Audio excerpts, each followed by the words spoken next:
TV Harian Nasional adalah media yang mengangkat dan menyajikan perkembangan seputar politik dan hukum, ekonomi, pariwisata, pendidikan dan budaya, serta pertanian dan perkebunan.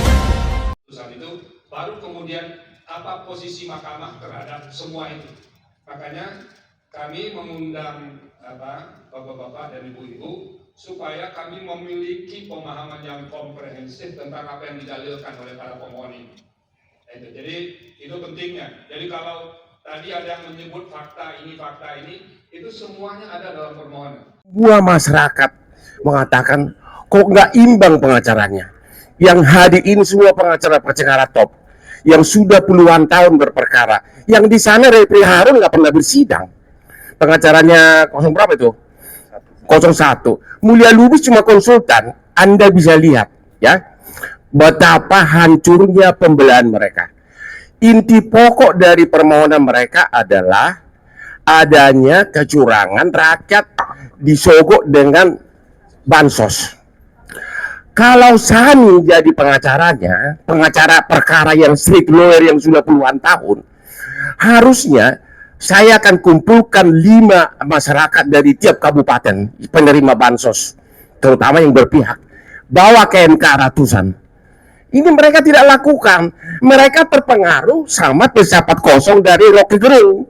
Yang dibawa adalah filsuf Kristen, yaitu Romo, sama psikolog. Bagaimana suatu peristiwa perbuatan melawan hukum dibuktikan mau dicoba dibantah dengan psikolog sama etika sama Romo ahli gerejani. Jadi benar-benar pembelaan mereka itu seperti saya bilang di awal benar-benar pepesan kosong ya. Jadi jangan nangis kalau kalah. Nah itu aja. Rocky Gerung, saya tantang kau berdebat hukum ya, bukan berdebat bersama Kopingho ya. Thank you. Tim Pembela Demokrasi Indonesia, Pergerakan Advokasi Saudara, IIP, Komite Independen Pemantau Pemilu, dan juga APA. Jadi ada 5 organ dalam satu aliansi kedatangan hari ini untuk memberikan tambahan masukan kepada Mahkamah Konstitusi sebagai salah satu bentuk dukungan atau yang disebut juga sebagai amicus curiae yang kita rumuskan secara tertulis. Di dalam itu pembahasannya tentang pendapat ahli yang sudah disampaikan oleh ahli 01 dan ahli 03 di bidang ITE, terutama terkait dengan Sirekap, juga menyangkut tanggapan dari ahli 01 dan 03 yang menanggapi keterangan ahli dari termohon. Karena pada waktu dalam persidangan kemarin kan tidak ada kesempatan untuk keterangan ahli dan para ahli saling menanggapi.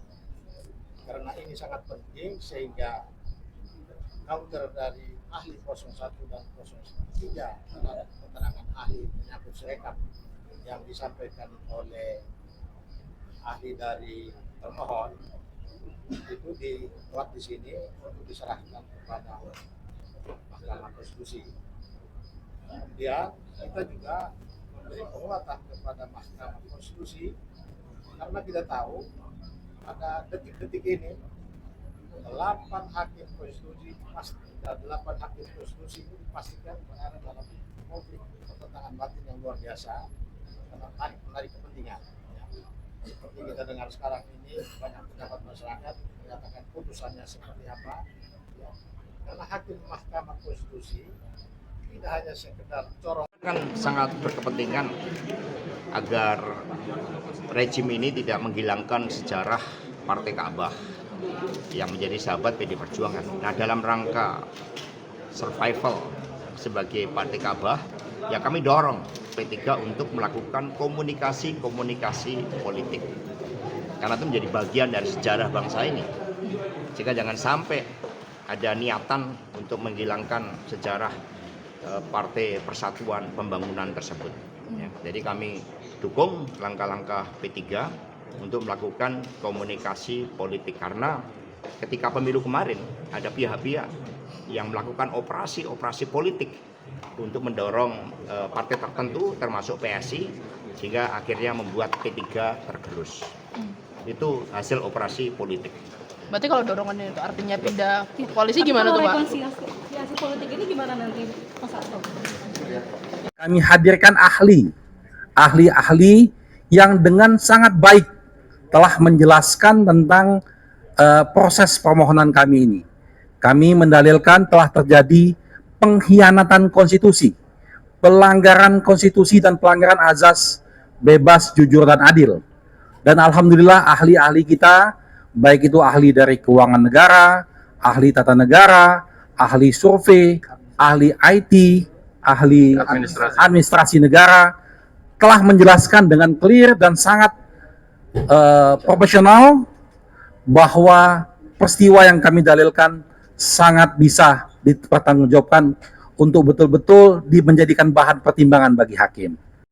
Nah, kami mendapat banyak sekali laporan ya, mengenai intervensi kekuasaan, apakah itu dari pihak kepolisian, apakah itu dari pihak aparat Pemda setempat ya, yang melakukan ya pendekanan. Ahli-ahli saksi-saksi fakta kami menjelaskan ini ketika mereka memberikan kesaksian di Mahkamah Konstitusi.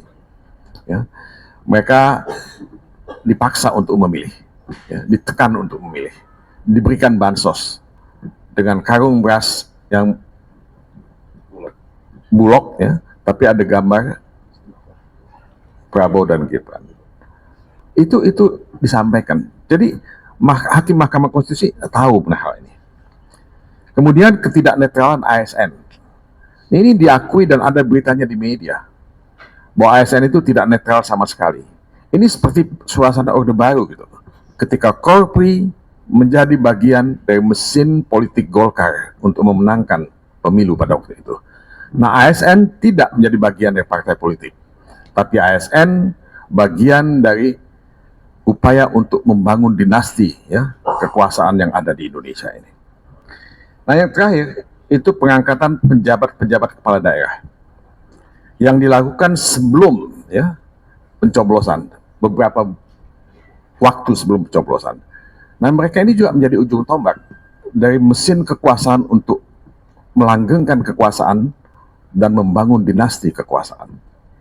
Ya, nah kalau kita bicara mengenai dinasti kekuasaan, sebetulnya kita bicara mengenai hal yang diametral bertentangan dengan demokrasi. Nah, saudara-saudara sekalian, cukup panjang ya. Nah, saya hanya ingin mengatakan, kalau Paslon 02 mengatakan permohonan PHPU kami itu salah kamar, kami ingin membantah sekali lagi dengan sangat tegas. Ya, dan tadi kami sudah mendaftarkan kesimpulan kami terhadap perkara untuk 01 maupun untuk 03. Ya, saya hanya ingin menyimpulkan saja setelah berjalan perkara ini beberapa saat, kemudian sampai kepada kesimpulan, maka kita mendapatkan suatu hal yang terang dan jelas. Dan untuk mudahnya bisa kami jelaskan kepada semua masyarakat secara singkat, bahwa sesungguhnya perkara ini sesuai dengan nomenklatur yang ada di sini disebutkan, ini adalah perkara PHPU, yaitu perkara perselisihan hasil pemilu. Sehingga yang harus dipersoalkan menurut hukum acaranya itu adalah mengenai hasil suara yang diperoleh oleh masing-masing paslon. Sehingga sesungguhnya menurut hukum acaranya yang harus dipersoalkan itu adalah berapa sesungguhnya suara yang diperoleh oleh 03 maupun 01 dan mana suara daripada KPU yang sebelumnya perhitungannya itu yang tidak benar. Itulah sesungguhnya perkara ini. Tetapi setelah kita melihat perjalanan perkara ini, ternyata pihak pemohon 1 dan pemohon 3 justru tidak mau masuk kepada arena ini.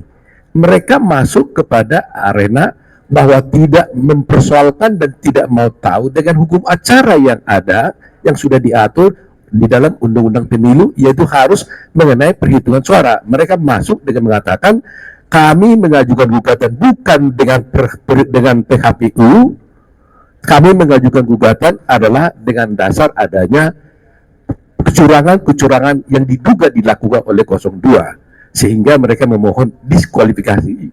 Jadi inilah dua persimpangan jalan di dalam